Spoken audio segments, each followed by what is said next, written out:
Halo, rekan-rekan mahasiswa dimanapun kalian berada. Assalamualaikum warahmatullahi wabarakatuh. Baik, ketemu lagi dengan saya Desi Susilawati untuk mata kuliahnya adalah praktik komputer akuntansi. Ini adalah part ke-6 ya. Baik teman-teman, kita sudah membahas di pertemuan yang lalu bagaimana menginput atau entry untuk transaksi penjualan. Nah, untuk pertemuan kali ini kita akan membahas entry transaksi pembelian. Untuk transaksi pembelian itu ada beberapa tipe, yaitu pembelian tunai, transaksi pembelian kredit, transaksi pembelian kredit dengan uang muka. Lalu kita juga akan membahas bagaimana untuk mengentrikan ketika kita melakukan pembayaran hutang dagang. Baik, kita mulai ya. Oke, entry untuk transaksi pembelian secara tunai. Kita menggunakan modul pre-cases ya untuk mencatat transaksi pembelian barang atau retur pembelian seperti itu. Nah, saya ambil contoh ya, misalnya ada transaksi tanggal 18 Januari tahun 2018, perusahaan membeli barang dagang dari pemasok ya dengan nilai sebagai berikut. Jadi ada 2 unit N002, kemudian ada yang 1 unit N003. Oke, ini untuk harga teman-teman sudah termasuk pajak ya. Sebenarnya harga belinya 3 juta, kemudian ada pajak 10% menjadi 3.300.000. Nah, kalau kita total ya untuk kedua unit barang tersebut adalah 11 juta. Nah, yang kita lakukan di comment center kita pilih ya purchases, kemudian enter purchases.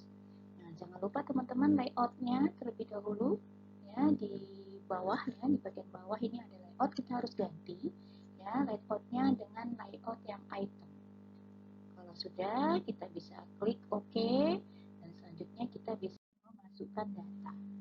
Nah, yang pertama itu adalah teks inklusifnya ya, kita hilangkan dulu marknya, kemudian kita pilih karena ini pembeliannya tunai, maka tunai perseorangan ya, kita pilih nama vendornya, kemudian kita masukkan datanya di sini ya teman-teman. Receive-nya itu ada 2 unit N002, kemudian 1 unit N003. Lalu sudah otomatis terisi ya secara total amount.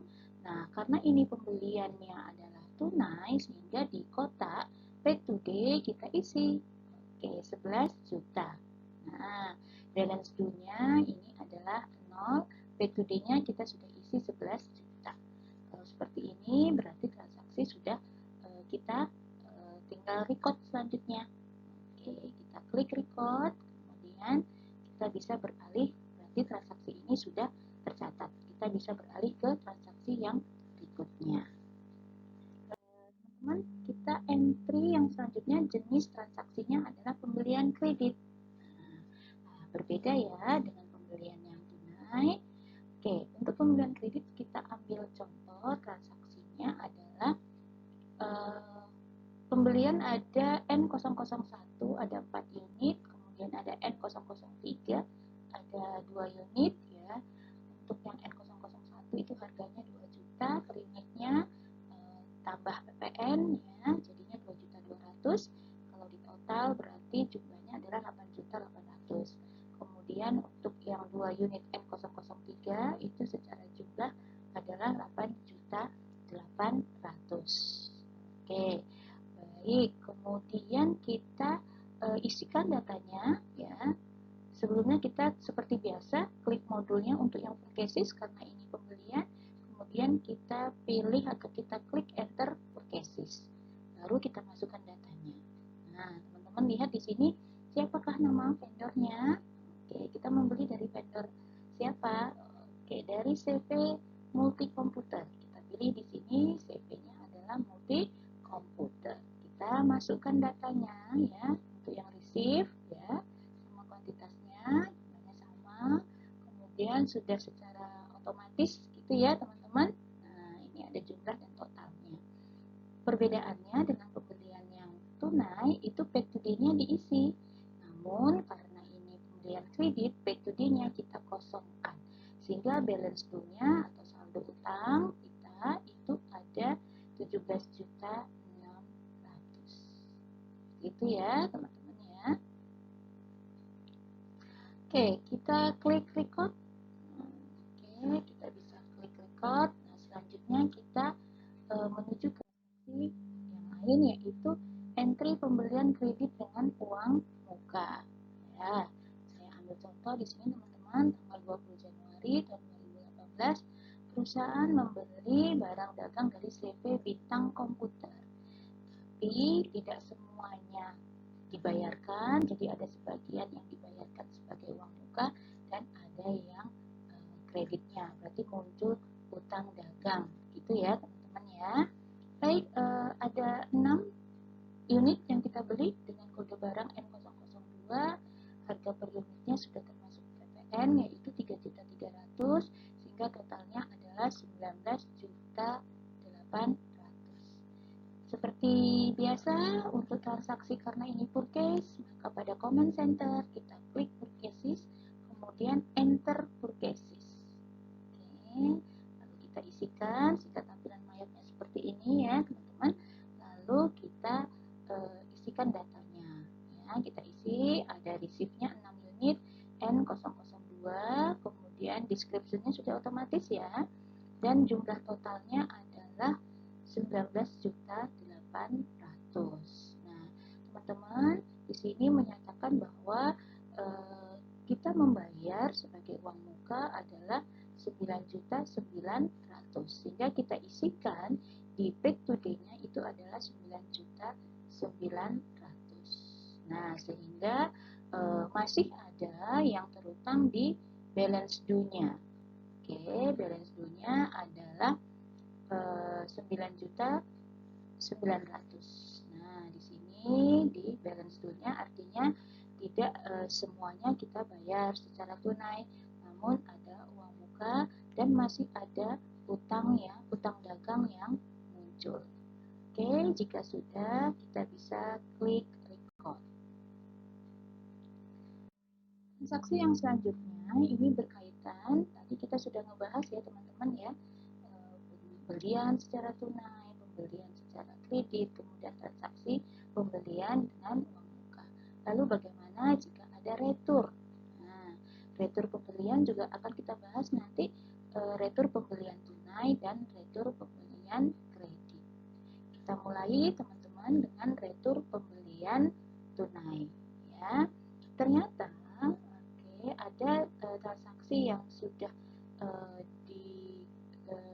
beli ya, sebelumnya kita sudah membeli gitu ya, kemudian kita retur karena mungkin kondisi barang dagangan yang tidak sesuai ya, atau mungkin ada cacat atau rusak seperti itu, sehingga kita melakukan retur pembelian. Nah, yang kita retur adalah 1 unit N003. Oke, baik teman-teman. Nah, ini dia contohnya pada tanggal 21 Januari 2018 perusahaan mengembalikan barang pembelian yang tanggal, jadi ada transaksi sebelumnya 18 Januari tahun 2018, kemudian 3 hari kemudian dikembalikan. Nah, langkah-langkahnya adalah di comment center, kemudian modul purchases, kemudian kita klik enter purchases. Karena ini retur ya, seperti halnya dengan retur penjualan, langkahnya juga ada 2 ya. Ini langkah yang pertama terlebih dahulu ya, kita masuk di purchases, enter purchases, kemudian kita isikan yang kita kembalikan itu berapa unit. Oke, di sini kita menuliskan -1. Oke, kita tuliskan -1 sehingga langsung otomatis ya, ada produknya, inventory-nya apa, ini sudah otomatis ya, kita klik, pilih, kemudian jumlah barangnya, jumlah amount-nya atau totalnya sudah muncul 4.400.000. Nah, teman-teman lihat di sini dalam kurung ya, karena ada untuk returnya ya, kemudian bisa dikosongkan untuk yang kolom receipt-nya, kolom pay today-nya maksudnya ya. Kemudian kita bisa klik record. Ini baru langkah yang pertama ya. Langkah kedua nanti kita memilih ya untuk yang di retur itu apakah jenis returnya retur dari pembelian secara tunai atau pembelian secara kredit. Nah, ini langkah yang keduanya. Pada tampilan command centernya kita klik modulnya purchases, kemudian purchases register, kemudian kita pilih return and debit. Nah, di sini teman-teman, oke, ini dia return and debit. Nah, lalu apa yang harus kita lakukan? Di sini sudah otomatis teman-teman karena tadi kita di awal sudah mengisi formnya, ya di sini sudah muncul datanya, ya tersorot ya, sudah tersorot, ada unitnya, ada, kemudian jumlahnya adalah 4.400.000. Nah, kita harus memperhatikan atau konsen di dua hal ini ya teman-teman ya.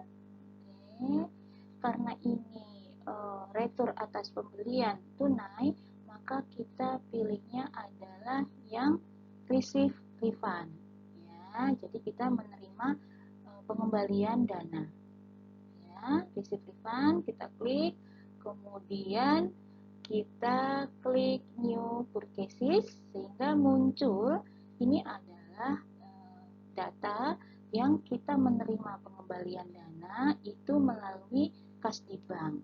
Nah, teman-teman, jangan lupa untuk memperhatikan tanggal juga ya. Oke, kemudian yang diisikan ya, ini adalah jumlahnya di sini di amount receive itu oke 4.400.000. Oke, kemudian ada memonya adalah retur dari pembelian secara tunai. Ya, jika sudah teman-teman bisa klik record. Baik, kita lanjut ke transaksi selanjutnya yaitu entry return dari pembelian secara kredit. Nah, teman-teman sama ya, langkahnya juga ada dua. Ya, saya ambil contoh di sini tanggal 22 Januari tahun 2018 perusahaan mengembalikan barang atas pembelian tanggal 19 Januari tahun 2018. CV multi komputer. Nah, apa yang dikembalikan gitu ya? Yang di retur ada 2 unit. Oke, N001. Nah, baik. Teman-teman, kita langkahnya sama ya. Oke, purchases, kemudian enter purchases, lalu ada form seperti ini yang kita isikan. Oke, kemudian kita harus lihat juga untuk tanggalnya ya teman-teman. Oke, kemudian kita pilih ya. Oke, vendornya adalah CV Multi Computer. Oke, sudah pas, sudah sesuai.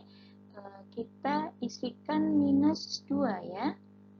Oke, minus 2. Kemudian jenis kode barangnya. Oke, N001 ya. Kemudian ini otomatis ya secara untuk jumlahnya itu ya adalah 4.400.000. Teman-teman bisa lihat di sini balance due-nya. Oke, ini langkah pertamanya. Kemudian kita lanjut ke langkah yang kedua. Nah, baik teman-teman, langkah yang kedua di command center, modul command center kita kliknya tetap purchases, kemudian purchases register. Kita klik, kemudian yang selanjutnya kita klik return and debit. Nah, seperti ini ya di return and debitnya teman-teman sudah tersorot karena kita sudah mengisi langkah yang langkah awal tadi. Ya, kemudian karena ini retur pembeliannya secara kredit, maka kita memilih atau kita kliknya adalah apply to purchase ya, teman-teman ya. Oke, kemudian new purchases, kemudian muncul ya langsung terhubung dengan kas di bank ya. Oke, sebelum dengan kas di bank ini muncul, nah kita harus memilih ya yang mana sih ya yang di return. Oke, yang di return adalah yang ini dia ya. Oke, kita pilih yang di return adalah yang di bawah, ini angkanya yang 4.400.000 ya. Kemudian teman-teman silakan untuk mengisi sama ya di sini ya. Oke, total amount-nya, kemudian total applied-nya. Nah, hati-hati sebelum klik record, teman-teman harus memastikan bahwa out of balance-nya adalah 0. Jadi memang harus seimbang. Ya, dalam kondisi yang sudah seimbang, out of balance-nya itu 0. Ya, jika sudah, maka bisa di record. Oke. Lalu selanjutnya, transaksi yang selanjutnya adalah entry pembayaran hutang dagang. Nah, kita melakukan pembayaran hutang dagang, ya teman-teman. Langkahnya seperti apa? Ini ada contoh kasusnya. Tanggal 23 Januari tahun 2018, perusahaan membayar lunas seluruh hutangnya ke CV Bintang Komputer. Nah, yang langkah kita lakukan, ingat, karena ini pembelian, maka modulnya adalah purchases. Kemudian kita pilih pay bill. Nah, oke, muncul seperti ini ya, teman-teman. Oke, kemudian tanggalnya, kemudian memonya adalah pembayaran hutang dagang. Ya, jangan lupa nama vendornya kita pilih dulu. Oke, Bintang Komputer sudah ya. Kemudian melakukan pembayaran untuk transaksi yang tanggal 19. Nah, teman-teman lihat di sini ada dua. Ini yang pertama adalah yang saldo awal dari hutang dagang, sedangkan yang kedua ini adalah yang transaksi tanggal 19 ya, transaksi yang tanggal 19. Oke, nah kemudian yang kita pilih adalah yang transaksi ya, bukan yang saldo awal. Nah, karena pembayaran hutang kita membayar hutangnya ini kurang dari 10 hari sehingga mendapatkan diskon. Nah, lalu ada diisi untuk diskonnya, kemudian ini muncul ya total apply-nya, kemudian muncul juga di sini ya enter untuk total paid-nya yang dibayarkan. Ingat teman-teman, out of balance-nya harus 0 terlebih dahulu, baru kita bisa record. Nah, jika sudah record, maka transaksi ini sudah terentrikan atau terinputkan di software Mayo. Baik teman-teman, demikian untuk entry transaksi pembelian, kemudian entry untuk retur pembelian, kemudian kita juga sudah entry untuk pembayaran hutang dagang. Baik, semoga bermanfaat, tetap sehat selalu, dan tetap bahagia. Ketemu lagi di lain waktu. Oke, Assalamualaikum warahmatullahi wabarakatuh.